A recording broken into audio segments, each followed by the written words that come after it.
Good morning everyone, welcome back to my channel. এখন কটা বাজে? 11টা 15 বাজে। আর ঠিক এই 5 মিনিট আগে রোদ উঠলো। সকাল থেকে এত পরিমাণে ঠান্ডা যে মানে কি বলবো, সোয়েটার পরে আছি, তারপরে চাদর গায়ে দিয়ে আছি, পায়ে মোজা মোজা পরে আছি, তবুও এত ঠান্ডায় মানে দাঁড়াতে পারছি না, ঘরের মধ্যে থাকতে পারছি না। জানলা দরজাও খুলিনি তখন থেকে, এই জাস্ট এখন রোদ উঠলো দেখে আমি জানলাটা খুললাম। তাহলে জানলা এখানে বসতেও পারছি না, এই জায়গাটা এত ঠান্ডা হয়ে রয়েছে। তো ভাবছি বাইরে একটু যাবো, জামা কাপড়গুলো উল্টে পাল্টে দিয়ে আসি। সকালবেলা মেলেছি, ওই 9টার সময় মেলেছি বাইরে, তবে ততক্ষণ কোনো রোদ ছিল না, একটু হাওয়ায় হাওয়ায় শুকোচ্ছিল, মানে শুকোয়নি হাওয়ায় আর কি, জাস্ট বাইরে রাখা ছিল।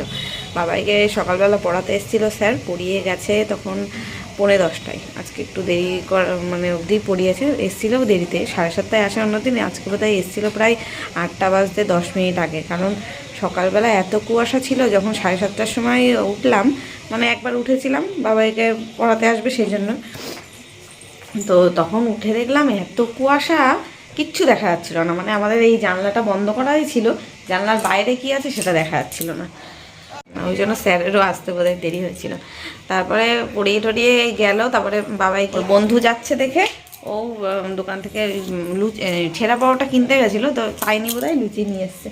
এমনিতে বাড়িতে লুচি করলে খায় না, আর দোকান থেকে লুচি নিয়ে এসছে, যেহেতু ছেঁড়া পরোটা পাইনি, তাই দুজনে মিলে গেছে দোকান অবধি কষ্ট করে গেছে, তাই এনে খেলো সকালবেলা। আর আমি চা বিস্কুট মুড়ি খেলাম। তোমাদের দাদা ভাই বেরিয়েছিল, বেরিয়েই একটু আগে বাজার করে এনে দিয়ে গেল। আর এই এখন রোদ উঠলো, এখন ভাবছি কাজকর্ম করব।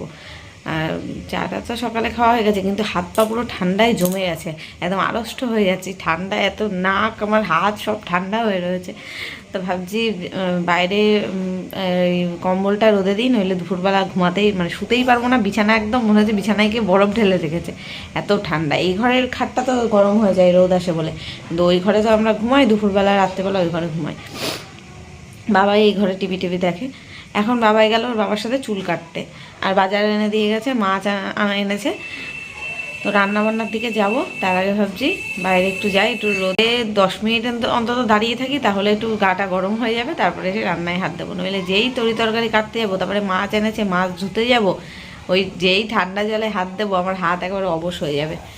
এখনও রোদ উঠেছে, তাও কি ঠান্ডা হাওয়া দিচ্ছে কনকনে, এত শীত। তোমাদের ওখানে কেমন শীত পড়েছে আমাকে কমেন্ট করে জানিও তো, কে কোথা থেকে আমার ব্লগ দেখছো, আর কেমন ঠান্ডা তোমাদের ওইদিকে বলে জানিও, ঠিক আছে? আমরা একটুখানি ভেতরের দিকে থাকি তো, ভেতরের সাইডে, ওই জন্য বেশি ঠান্ডা বোধহয় আমাদের এইদিকে, কিন্তু কলকাতার ওইদিকে বোধহয় এত ঠান্ডা নেই। আমরা বনগাঁতেও বাস করি, কিন্তু বনগাঁর একটু ভেতর দিকেই থাকি, ওই জন্য আরও চারদিকে গাছপালা, ওই জন্য ফাঁকা জায়গা আছে, ওই জন্য একটু হাওয়া ঠান্ডা বেশি। আর প্রপার রাস্তার উপরে থাকলে, যেখানে গাড়ি টাড়ি যায়, তার আশেপাশে থাকলে আবার অতটা ঠান্ডা নেই, গরমই আছে, গরমই থাকে। কারণ বাজার ঘাটে যখন যায় তখন বোঝা যায় আমাদের এই গলির রাস্তাগুলো কি ঠান্ডা, আর বাইরে মেন রোডে গাড়ি টাড়ি যায়, ওখানটায় গরম লাগে। এই জানলাটা এখন শুধু খুলবো, আর আমার বেডরুমের জানলাও খোলা হয়নি, ওটা এখন খুলবো। জানলার অবস্থাটা দেখো তোমরা, সকালবেলায় বিছানা তুলে নিয়েছি, কিন্তু জানলা খোলার আর সাহস হয়নি। এই দেখো, দেখছো কেমন জল পড়ছে টপ করে, এই দেখো পুরো একদম জল হয়ে রয়েছে।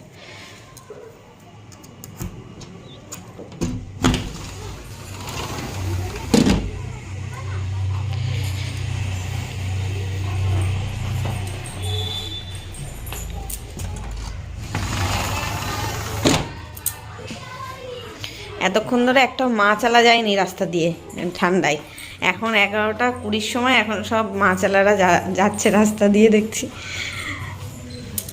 সকাল থেকে আওয়াজ শোনা যায়নি, আমি তো ঘুমের থেকে উঠে থেকে এতক্ষণ বসেছিলাম, 9টার সময় উঠেছি বিছানার থেকে, উঠে চাটা খেয়ে চুপচাপ বসে রয়েছি খাটে। কি করব, ঠান্ডায় জমে যাচ্ছি একদম। চলো দেখাই কি বাজার করে এনেছে।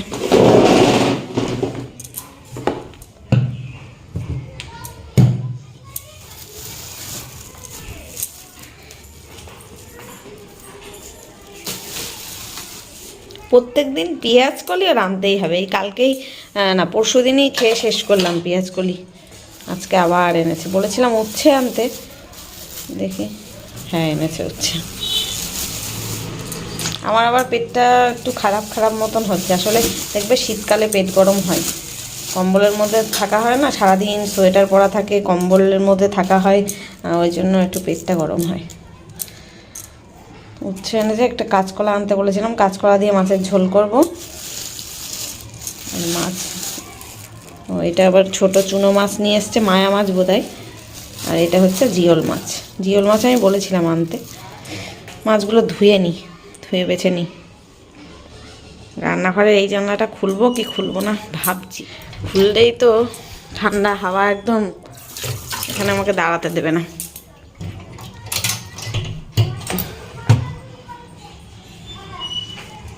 আবার জানলা টানলা ঘরে না খুললেও না ভালো লাগে না, গুমট গুমট লাগে কেমন একটা। থাক খোলা খানিকক্ষণ, আমি এগুলোও দেখি গুছিয়ে নিই। এই জায়গাটা একটু গুছিয়ে নিই, এই বাসনগুলো সব গামলায় করে নামাবো। আজকে আমি ভেবেছিলাম এই বাদ বাকি যা কাঁচা রয়েছে, শুধু জিন্সের প্যান্ট রয়েছে তোমাদের দাদাভাইয়ের দোকানে, আবার কালকে একটা গেঞ্জি একটা প্যান্ট হয়েছে, তো এইগুলো কেচে সকাল সকাল ভেবেছিলাম কেচে স্নান করব, শ্যাম্পু করে স্নান করে তারপর রান্না করব। কিন্তু এই শীতে কাঁপুনিতে আমার আর ইচ্ছা করছে না স্নান করতে যেতে, আর শ্যাম্পু করে স্নান করলে তো আরও কাঁপুনি ধরে যাবে, ওই জন্য আর সেই চান্সটা নিচ্ছি না, রান্নাবান্না করে নিই তারপরে স্নান করবো একেবারে।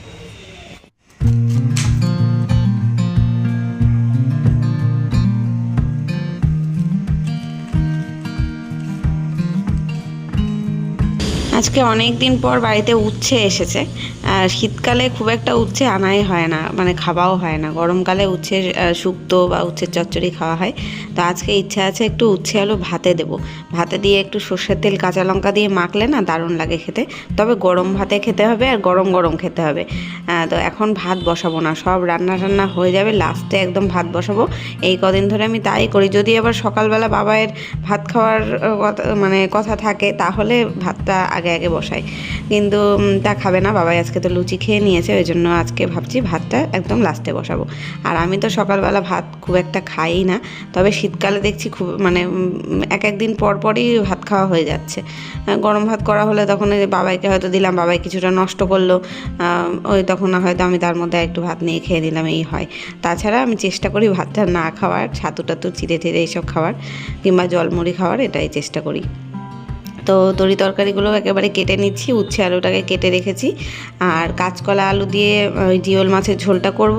আর একটা মাছ এনেছে, ওটা না মায়া মাছ না, ওটা ওই সমুদ্রে যেই সাদা সাদা টাইপের মাছ হয়, নামটা আমি ঠিক জানি না বা এখন মনে পড়ছে না। ওই মাছটা ঝাল করব। ওটা পেঁয়াজ দিয়ে টমেটো দিয়ে একটু সর্ষে বাটা দিয়ে কাঁচা লঙ্কা দিয়ে ধনেপাতা দিয়ে ঝাল একদম মাখা মাখা করে করতে হয় না, সেটাই করব। তো ওই জন্য এই যে সব কেটে রাখছি, পেঁয়াজ টমেটো আলু সব সবজি সব কেটে নিলাম। আর এবার মাছগুলোকে ধোবো।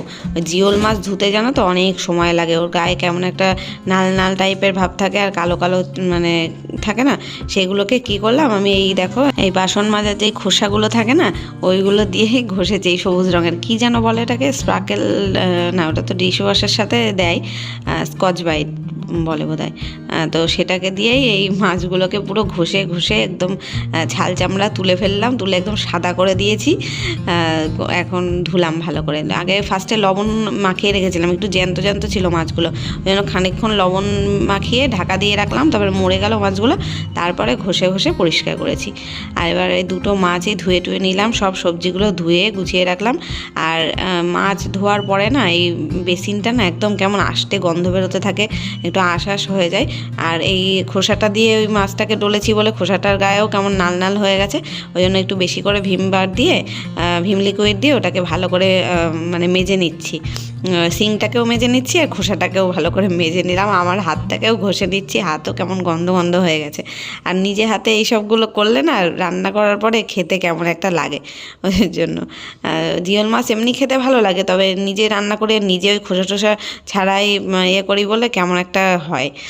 তো যাই হোক, এই যে ধুয়ে টুয়ে নিলাম হাতটা, এবার সারা ঘর পরিষ্কার। এবার ধীরে সুস্থে এক একটা করে রান্না বসাবো। আর এখানে সিঙ্কের পাশে বাটির মধ্যে সমস্ত খোসা টোসাগুলো এক জায়গায় করে রেখেছি, ওগুলো ওই ডাস্টবিনে দেবো। এখন আমি রান্নাঘরে একটা ডাস্টবিন রাখি, একটা হচ্ছে শুকনো ময়লা রাখা হয়, একটা ভেজা ময়লা রাখা হয়। তো যেটা শুকনো ময়লাটা সেটাই ঘরের ভেতরে রাখি, আর ভেজা ময়লাটা একেবারে কলেই থাকে। ওইখানে গিয়ে আমি ভেজা ময়লাগুলো ঢেলে দিয়ে আসি, ওখান থেকে পৌরসভার গাড়ি এসে তুলে নিয়ে যায়। আর দুখানা ডাস্টবিন ঘরে রাখতেও অসুবিধা, তো ওই জন্য। তো এখন মাছগুলোতে এখন লবণ হলুদ মাখিয়ে নিলাম। আজকে আর ডাল করব না, কালকে যেই মুগের ডাল করেছিলাম না মাছের মাথা দিয়ে, সেটা খানিকটা রয়ে গেছে, ওটা দুজনের মতো হবে। তোমাদের দাদাভাই খাবে না, ও মুগ ডাল অতটা পছন্দ করে না, তবে এই মাথা দিয়ে করলে তাও একটু খায়। তো কালকে খেয়েছে, আজকে আর খাবে না। আর ওটা তো বাবাইয়ের ফেভারিট, বাবাই আর আমি দুপুরবেলাটা খেয়ে ওটাকে আর কি ফুরিয়ে দেবো। তো এই যে সব গোছানো কমপ্লিট। আর এইখানে পেঁয়াজ আর টমেটো কেটে রেখেছি। চলো, গোছানো তো কমপ্লিট, আগে মাছের ঝোল দুটো করে মাছগুলো রান্না করে নিই, লাস্টে ভাত বসাবো। এই যে এখন আমার রান্না বান্না সব হয়েও গেছে। এই তোমাদের 1 মিনিট আগেই বললাম না, 1 সেকেন্ড আগেই বললাম না, সব গোছানো হয়ে গেছে, এবার রান্না করব। আর এখন আমার রান্নাও কমপ্লিট। আসলে আমার ফোনের থেকে বাবাই গান চালিয়েছিল সাউন্ড বারে, এবার ওই জন্য আমি আর ভিডিও করতে পারছিলাম না। আর ভাবলাম থাক, প্রত্যেক দিন তো রান্না শেয়ার করি, আজকে আর রান্নাটা দেখাবো না, একেবারে রান্না হয়ে যাওয়ার পরেই দেখাবো খুনি। আর রান্না করার পরেও তো জানো রান্নাঘরের কত কাজ থাকে। রান্নার আগে কাটা বাছা ধোয়া গোছানো, আবার রান্নার পরে আবার রান্নাঘর সুন্দর করে গুছিয়ে রাখা, পরিষ্কার করা, সেটাই করছি। গ্যাস টেবিলটা মুছলাম, গ্যাস মুছলাম, চিমনিটা মুছলাম, চিমনির নিচে যে ওয়ালটা সেটা পুরো আর সাদা ওয়াল না, আরও পরিষ্কার রাখতে বেশি কিন্তু প্রবলেম হয়। প্রবলেম খুব একটা হয় না, তবে এই মুছতে হয়। অবশ্য সাদা হোক বা কালো হোক, প্রত্যেক দিন এটা আমার অভ্যাস, গোছাতেই হতো। তো এই যে এখন রান্নাঘর পুরো চকাচাক করে গোছানো, রান্নাগুলো এখানে ঢাকা দিয়ে রেখেছি। আর এখানে উচ্ছে আলুটা মাখলাম, মেখে খানিকটা রেখেছি, আর এর মধ্যেও রয়েছে। মানে আসলে প্রত্যেক দিন ওই দিদিভাইদের বাড়িতে খাবার দেওয়া নেওয়া হয়, তো ওরাও দেবে, আমরাও দিতে যাব।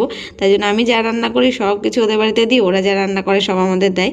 বাবার জন্য একটা ডিম সেদ্ধ করে রেখেছি, আর জিওল মাছটা ওকে খাওয়াবো, এটা খাবে। আর সর্ষে বাটা দিয়ে মাছের যেটা ঝাল করেছি সেটা আর ওকে খাওয়াতে পারবো না, তবে জিওল মাছটা, একটা কাঁচকলা আর আলু হয়তো খাবে না, আর একটা জিওল মাছ ওকে জোর করে খাওয়াবো।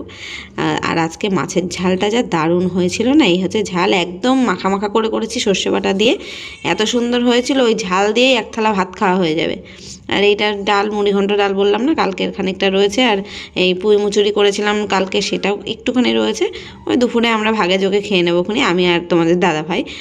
বাবাই খাবে ডালটা, আর পুঁই মুচুরিটা আমরা দুজন খেয়ে। ব্যাস, এবার যাবো স্নান করবো। আর এক গাদা জামা কাপড় ভিজিয়েছি, কেচে কুচে শ্যাম্পু করে স্নান করবো। তো গাইজ এখন রাত 9টা বাজে। সন্ধেবেলা আমার মা আর মামি এসেছিলো, তো ওরা এই একটু আগেই চলে গেল।